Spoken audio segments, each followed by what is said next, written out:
Hi, I'm Seth Andrews of the Thinking Atheist radio podcast, and I survived the apocalypse.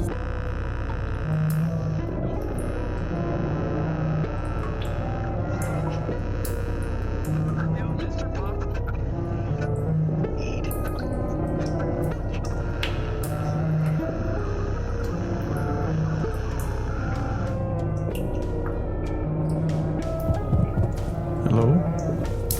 Is anyone out there? I don't even know if this thing is working. I guess it's worth a shot if anyone's listening. It's not like I'll be worse off than I am here, in this place. Well, if you are listening, I don't know what day it is. Tuesday, maybe. I'm not sure anymore. Who can be sure about anything? I can't think straight. Nothing makes sense.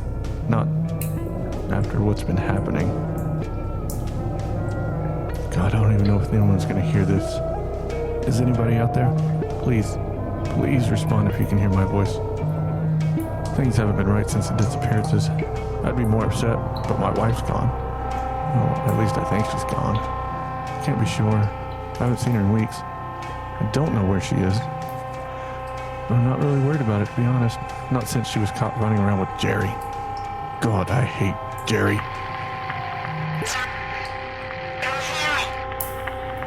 Hello? Hello? Who are you? Hello? Is anybody there? Please tell me you're there. Hello?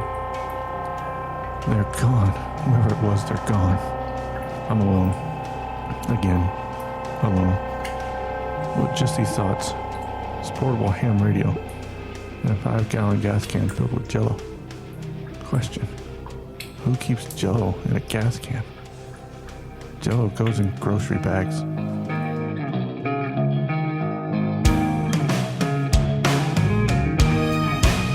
Welcome to Atheist Apocalypse, a fictional comedy podcast for reason. All of the characters you are about to meet are fictional and do not represent real people. Except when they do.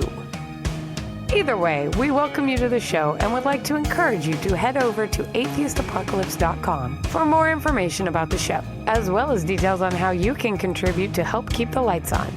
After all, this is the apocalypse, and we could definitely use all the help we can get. Thank you!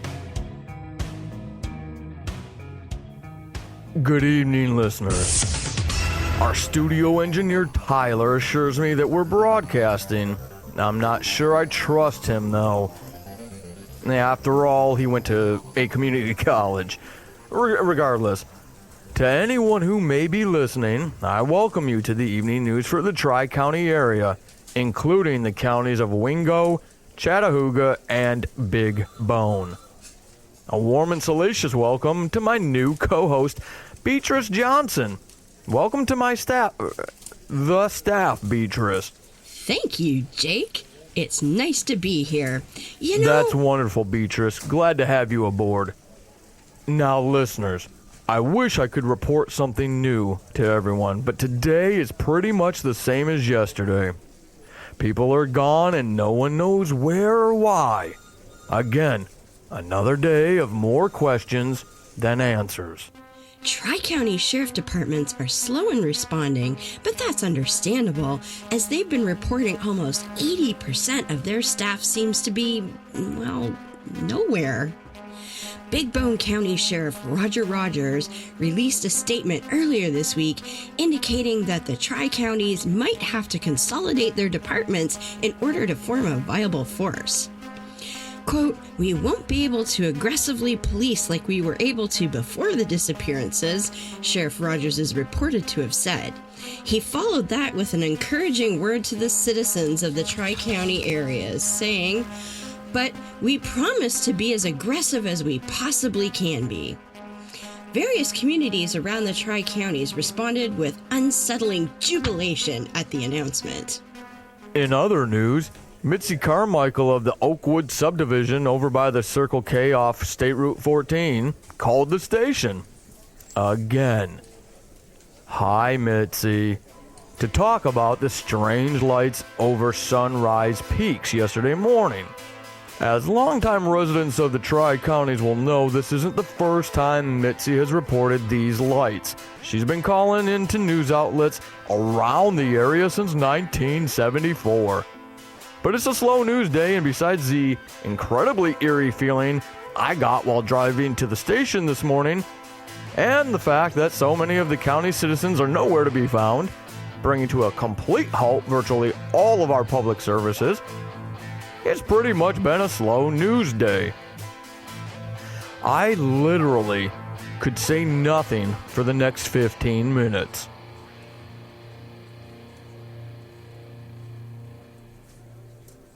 So, Mitzi says there were these lights over the peaks and is all convinced that they explain the disappearances.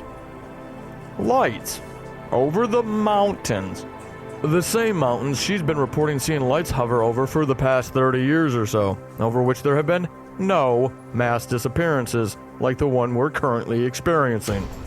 When pressed for further information, Mitzi got hyper excited and began describing in more detail than anyone would care to hear the colors and patterns of the lights, along with the pulsating rhythm they supposedly projected across the foothills.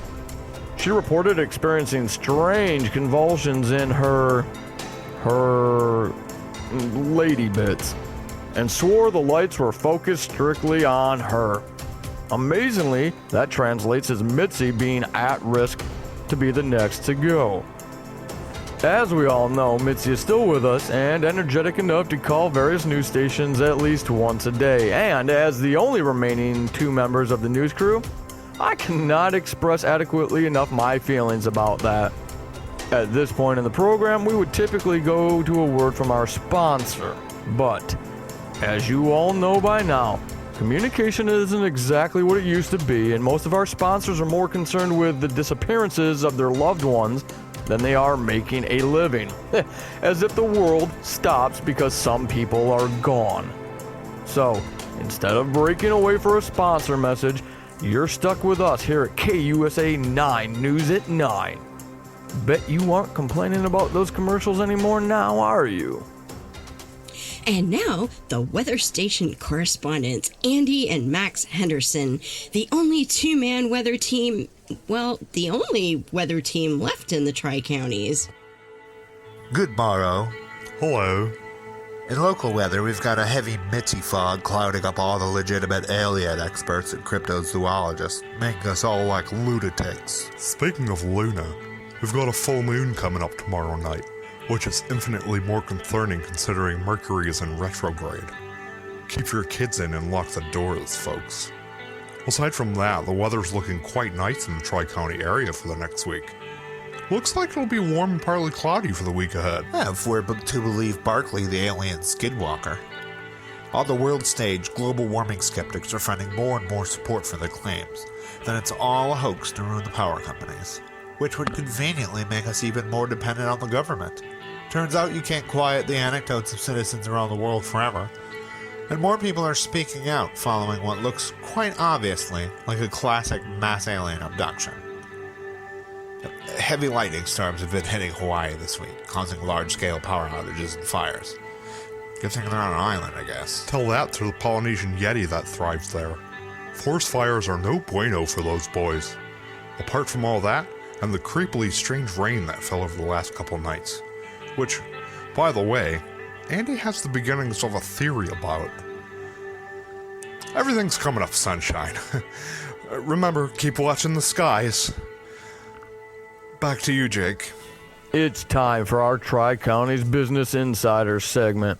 Today we're featuring a local business owner. Nellie Negapositive has been a resident of the Tri-Counties for over 30 years and started her business, Bitter Sweets, after the tragic loss of her father to a rare form of narcolepsy. Nellie, thank you for joining us today. Thank you for having me. A pleasure. Now, you have an interesting story. One of triumph over tragedy. A local celebrity of sorts.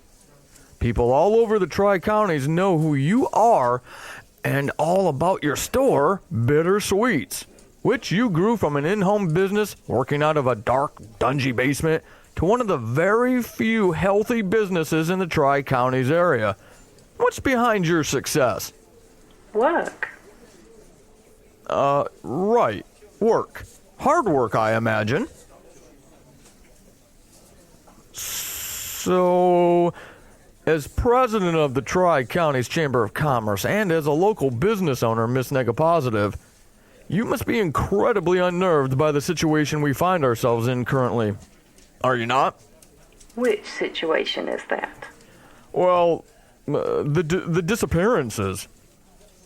With so many people having mysteriously disappeared, you most assuredly have felt an economic impact. Well, I guess you can phrase it like that. How else would one phrase it, Miss Negapositive? Well, the way I see it, you can choose to look at it as a significant threat to our consumer base or an opportunity to readdress some branding issues that you might have had with the previous consumers. So, the disappearances of untold masses could be a positive thing? Well, I wouldn't want it to come across as me being apathetic, but let's just say there were significant portions of the Tri-Counties community who weren't exactly recycling currency, if you know what I mean. This is just good business opportunity, one that any smart business person would leverage to their advantage. I hadn't thought of it like that, frankly. I've got to say, you make good business sense. Do you think an organization as effective as our Chamber of Commerce would be where it was if it weren't for thought leaders leading it through change? Thought leaders like you? Exactly. I've led the Chamber and our partners through a number of innovative initiatives which I'm quite proud of. Understandably so. In researching for this interview, I was impressed with the innovations you created for your own business. Many people would approach candy shops in, much the same way as has always been done, but not you. You have a unique business model, one that is controversial with many residents in the Tri-Counties. Yes, well, people are people, and what they say in public and what they do behind closed doors are two very different things. While that may be very true for some people, it seems that there were many who disagree with the way you do business. Before the disappearances, you had a number of local organizations actually form protests against some of the activities at your business. Programs. They are programs, not activities. Yes, well... I guess I would just mention that none of those protests by local churches resulted in anything more than increased business. I did quite well for myself when they launched their campaigns, especially when they formed their purity walls around my shop. You wouldn't believe what that did for business, or how many of them would sneak in to sample the wares after the rest of the protesters had left. What were some of their favorite my apologies, programs? Their favorite programs? A lot of the men seemed to like my cherry pie. When teenagers would come in, which was quite often as you can imagine, they were more interested in a few of the sales staff programs, because they were more their age. Their favorite might have been Oral Delight, which is one of my introductory classes that teaches consumers different consumption techniques. Oh, yes. Those sound very interesting. What about women patrons? It seemed many of the protesters, at least when there were enough people in the community to have protests, were actually women. Research I've done seems to indicate that they were the least happy with your candy store, which goes against my natural tendency to believe that women quite enjoy sweets. Did they patron your business? Oh, please. The women were the best patrons of all, constantly buzzing around the store. They couldn't get their hands on enough packages. Stiff toffee seemed to be a favorite for that demographic. I'll actually miss some of those ladies. They were a lot of fun to have around, especially when they loosened up. What does the future hold for Bittersweets? Will you be able to keep your doors open with all these disappearances? Well, first, for all we know, all the people who did disappear could be coming back. No one really knows. I choose to look at all the possibilities instead of focusing on the what-is of any situation. Trust me, there's enough interest in the Tri-Counties and the programs I offer at Bittersweets for me to remain more than solvent during this transitionary period. I'm actually excited about what's to come. We can try out new recipes and launch some new programs I've been working on for a few months. Things are about to get even more exciting at Bittersweet, so be sure to stop on by any one of our 4 locations around the Tri-Counties. We're sure to satisfy whatever taste you may have. Well, Miss Negapositive, I cannot thank you enough for your time in this edition of the Tri-Counties Business Insider. It's been an absolute pleasure. Now, time for a word from our sponsor.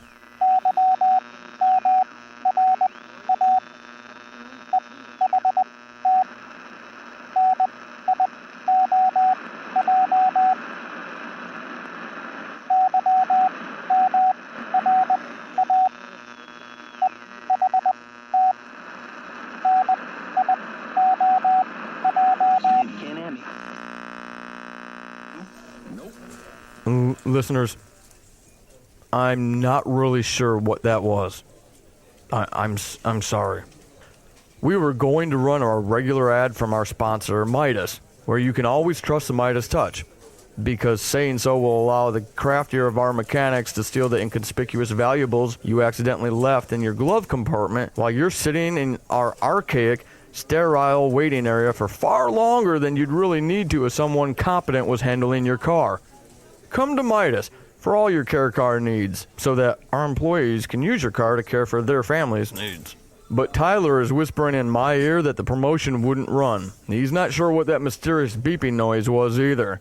Now, I'm sure he'll check on it after our broadcast and before he runs across town to pick up the sanitary napkins I asked for earlier. Anyways, in sports news, yes, believe it or not, we're still playing sports, even with the entire community swathed in fear from these mysterious events. We're going to head over to our sports reporter, Arthur Fitzpatrick, for the details of today's... Wait, a moment, listeners. I'm being told by Tyler that we have breaking news. Tyler, are you sure this is legitimate?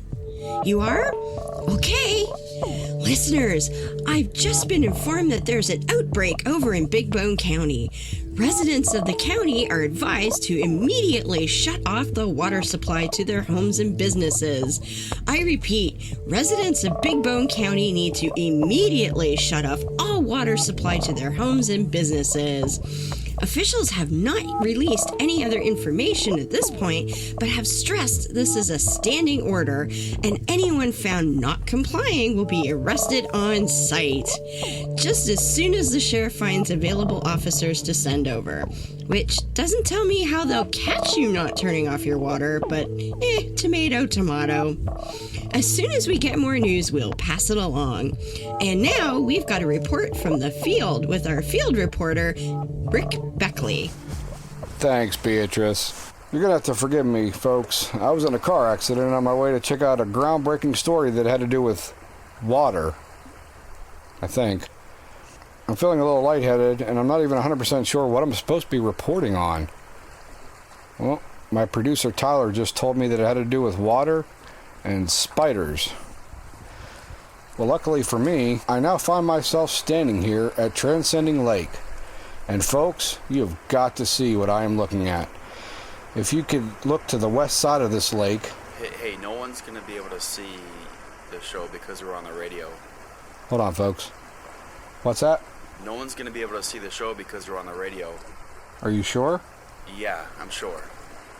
Alright, well, my producer Tyler tells me that you cannot see what I'm talking about because this is not a TV program. This is a radio program. But if you could see what I'm seeing, you'd be able to behold the splendor that is the reservoir water turning this beautiful mix of purple, orange, yellow, and red. Literally half of the lake is like this. Then mysteriously, right in the middle of the reservoir, as if intelligently designed, the water turned into this blue-gray kind of a mix. This has got to be one of the weirdest and yet most beautiful things this reporter has ever seen. I've got my theories on why, but station management has told me that I cannot express my theories and that I must, and I quote, stick to reporting observations. And I know this is a radio show, so you couldn't see me doing air quotes at stick to reporting observations, but I did. Okay, wait, something just came to me. Something about spiders and the drinking water. I know this reservoir isn't our drinking water, however, If the water is turning colors, then I'm almost 150% sure that water everywhere else is turning the exact same colors. Now, I don't have any actual evidence for this comment, but I'm pretty confident that it's true. This explains the attraction of the spiders. Spiders are naturally attracted to colors. How else do you explain the peacock spider, huh? Yeah, exactly. We need our water to be clear again. And if what I'm hearing out here at Transcending Lake is true, well, the Tri-Counties may have a bigger problem on its hands than last weekend's county's best chili cook-off controversy between Sweet Cheeks McHenry and Bubba Ray Williams. You know what? Spiders don't like things they can't see. This is all starting to make so much more sense. So until I see you again, this is Rick Beckley, KUSA News at 9, saving the world, one story at a time. On to you, Jake. Thank you, Rick. In a shocking turn of events, it appears that postal services are actually operating. Rain, sleet, snow, and mass disappearances have nothing on our postal workers, apparently, because the station has also received some letters from listeners. Because we really don't have a whole lot of news to bring to you at the moment, the station hierarchy said it would be a good idea for us to read some of your letters, and they've asked me to encourage you to keep writing. Though that may be more out of the desire to remain relevant than concern for your thoughts and experiences. Today's letter is from Benny Baker of Sandstone. Benny writes, Dear KUSA 9 News at Night and Mr. Lemingstein, how nice that he includes me in this letter. Thank you. Who was it? Benny. Thank you, Benny. Okay, where was I? All right, here. Benny writes, I've noticed a lot of news coverage the past few days about all of the disappearances. It's like it dominates your coverage with no attention given to other injustices around the world. We don't live in a bubble, and definitely not the bubble of the tyrannical oligarchy you over at KUSA 9 News at Night are attempting to establish. I had hoped, with the disappearances, we'd see a change in this type of social structure, but it's now obvious that the status quo hasn't evaporated along with the bodies. For shame, KUSA 9 News at Night. For shame. Signed, Benny Baker. Well, that wasn't what I was expecting, Benny. I'm told I need to thank you for writing us here at KUSA 9 News at 9. Benny. 9. Not night, as you repeatedly wrote. Benny. Station management is intrigued with your opinion and has actually encouraged you to write back, expanding on your thoughts. And I'm not sure why, but that's not my call to make. I don't make the kind of money to get involved in office politics. So, Benny, it appears you have open access to the station's platform and thousands upon thousands of listeners, thanks to station management's decision. We look forward to hearing from you again, says station management. Hello, dear listeners. I'm Kelly Muddesy. Welcome to Enter the Swag, man. I woke up this morning. My family is gone. I don't know where they are. Now, for me, this isn't an unusual situation. It's happened to me no less than 5 times in the past. Last time I woke up, my family was gone. I had a note from my wife saying that she'd gone to get cigarettes, and she came back with a divorce, and I didn't even get any of the cigarettes. But apparently, I'm not the only one today, because everyone's family's missing. I went down to Queensland Transport, tried to get my license renewed after it was taken away from me for drink and cocaine driving. That's right, I was driving on drinks and I was driving on cocaine, and they took away my license. When I turned up to get my license back, they told me, sir, you can't be in here without any pants on. Also, is that cocaine on your nose? Also, are you drunk? Apparently, the only vehicle that I can pilot without a license is a blimp. You know why? Because nobody else uses blimps nowadays. You know why? Because everyone's missing. And so what I've done basically is I've been looking around the world, right? No, I can't see around the world because my vision isn't that good. Why? Because I've got really bad vision, because I had a deviated septum from doing too much cocaine and it makes my eyes water a lot. But I've been online and I can see things that are happening online because I can sit really close to my computer. And what was the first thing that I saw this morning? Apparently there's a place called the Tri-Counties and they're being attacked by spiders. My advice to you, stop being a baby. I'm from Australia. Australia isn't even a landmass. It's made entirely of spiders. What I'm going to do now is I'm going to get in my blimp and I'm going to go out and I'm going to find out what's going on. So if you want to find out what's going on, then you need to tune into Enter the Swag Man.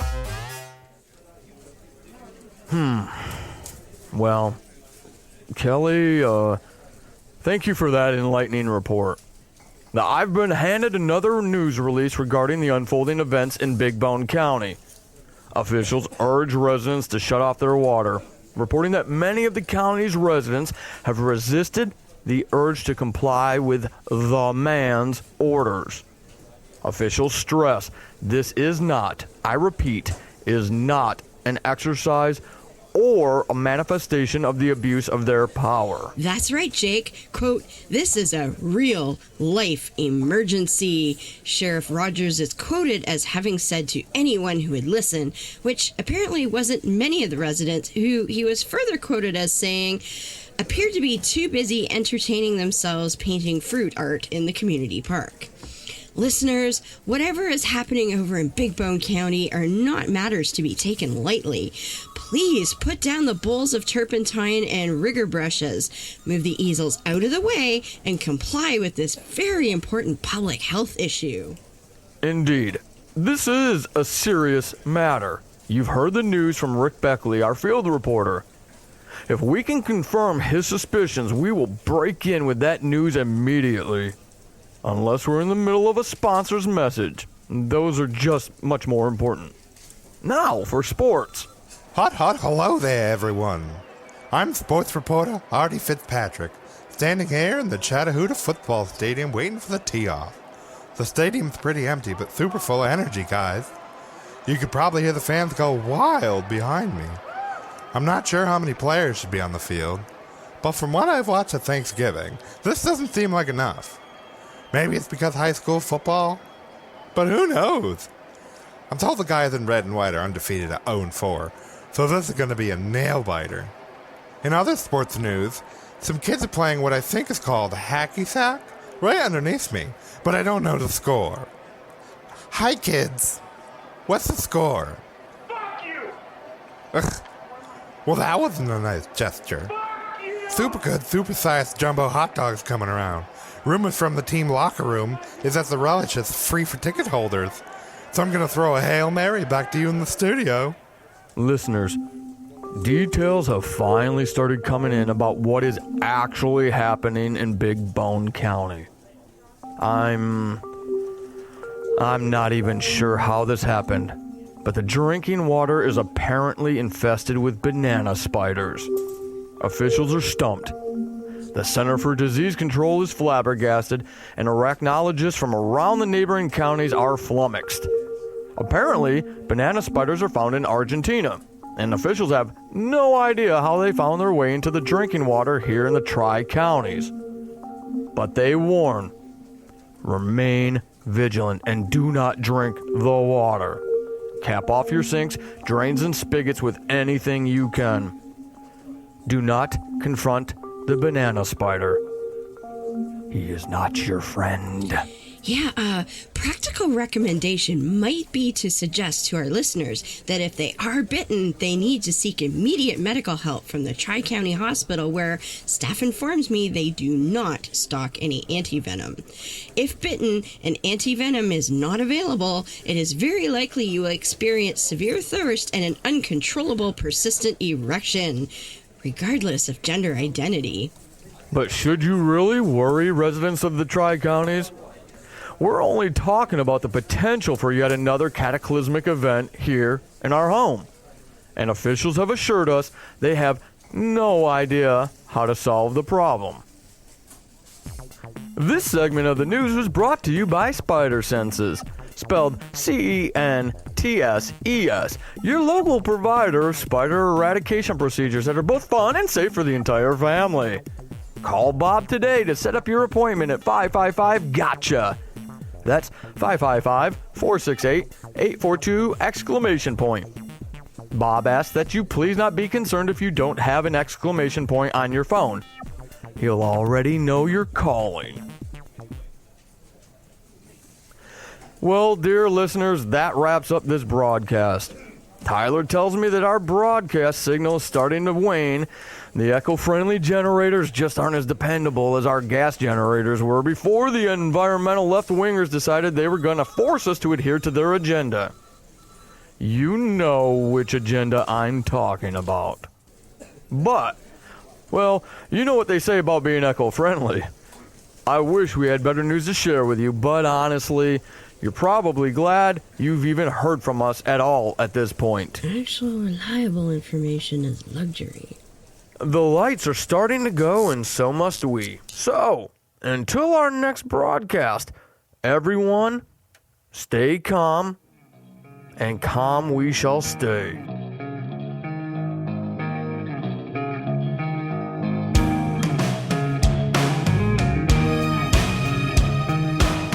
The Atheist Apocalypse podcast is a pulsating production. You can find more information and links to support the show's Patreon campaign at www.atheistapocalypse.com. Today's episode was written and edited by Paul Sading, Jeremy Stevens, Brian Bristol, Jay Crawford, and Nick Morgan Moore. It was produced by Jason Camo. All music and sounds were created and produced by Jason Camo. The voice of Jake is Paul Sading. The voice of Beatrice is Deb McTaggart. The voice of Max, Andy, and Arthur is Brian Bristol. The voice of Tyler is Jason Camo. The voice of Rick is Jay Crawford. And the voice of Kelly is Nick Morgan Moore. Featured guest actors were Robert Ray as himself and Lucy D as Nellie Negapositive. You can find Robert's podcast, Secular Yakking, at secularyakking.com. Be sure to like us on Facebook at facebook.com/Atheist Apocalypse Podcast. And follow us on Twitter at @AA Podcast Show. We would like to thank each and every one of you who supports the show to keep it alive and well, which is more than we can say about this post-apocalyptic world we have created for you.